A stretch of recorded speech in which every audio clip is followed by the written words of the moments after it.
صحیح بخاری کیا ہے؟ امام بخاری رحمۃ اللہ علیہ نے بڑی زبردست جد و جہد اور محنت کر کے، بہت قربانی دے کر، سخت مشقت برداشت کر کے اللہ کے رسول کے احادیث میں سے چھانٹا، اور آپ نے انتخاب کیا، ایک سلیکشن کیا۔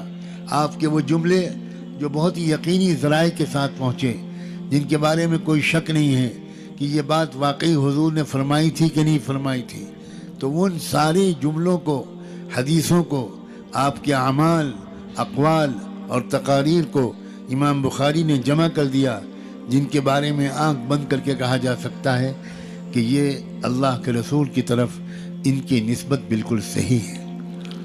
یہاں کچھ خواتین بھی ہیں، میں امام بخاری رحمۃ اللہ علیہ کے بارے میں یہ کہنا چاہتا ہوں، امت کو جتنے امام ملے، بڑے بڑے علماء اور محسنین ملے، یہ زیادہ تر ان کی ماؤں کی دعاؤں، ان کی ماؤں کی قربانیوں کے طفیل ملے۔ امام بخاری کا پورا نام محمد ابن اسماعیل تھا۔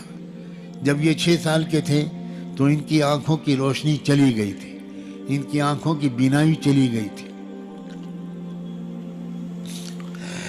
امام بخاری کی والدہ روتے روتے ہلاک ہو گئیں۔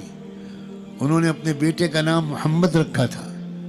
ان کی تمنا یہ تھی کہ میرا بیٹا بڑے ہو کر عالم حدیث بنے گا، علم حدیث کی بڑی خدمت کرے گا، میرے محبوب محمد الرسول اللہ کی احادیث کو جمع کر کے اللہ کی مخلوق تک پہنچائے گا۔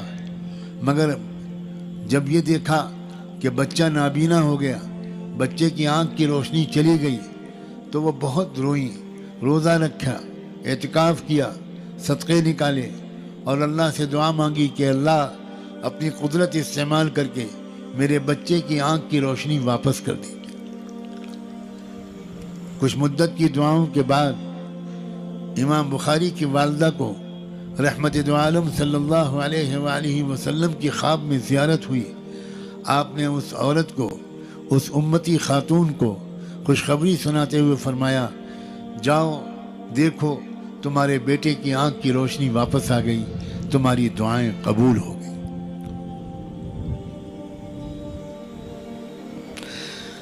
وہ لپک کر اندر گئیں، بچہ سو رہا تھا، اس کو جگایا، جگانے کے جب وہ اٹھ گیا، بیدار ہو گیا، تو امام بخاری کی والدہ نے اپنے بچے محمد سے پوچھا، محمد میں کون ہوں؟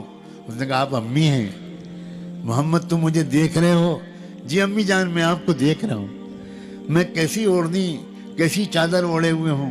بچے نے بتایا کہ آپ فلاں طرح کی چادر اوڑھے ہوئے ہیں۔ بس بچے کو چوما اور جلدی سے سجدے شکر میں گر گئیں۔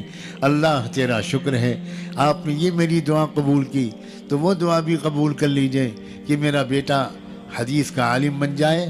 ماؤں کی دعائیں اس طرح قبول ہوتی ہیں کہ امام بخاری آگے چل کر امیر المومنین فی الحدیث کہلائے۔ پوری امت میں ان کی کتاب، حدیث کی جو کتاب انہوں نے مرتب کی ہے، جس کا آج پہلا سبق پڑھا گیا، اس سے زیادہ معتبر اور مستند کسی دوسری کتاب کو امت کے جمہور علماء نے تسلیم نہیں کیا۔ سلام ہو امام بخاری پر، اور سلام ہو امام بخاری کی اس عظیم ماں پر۔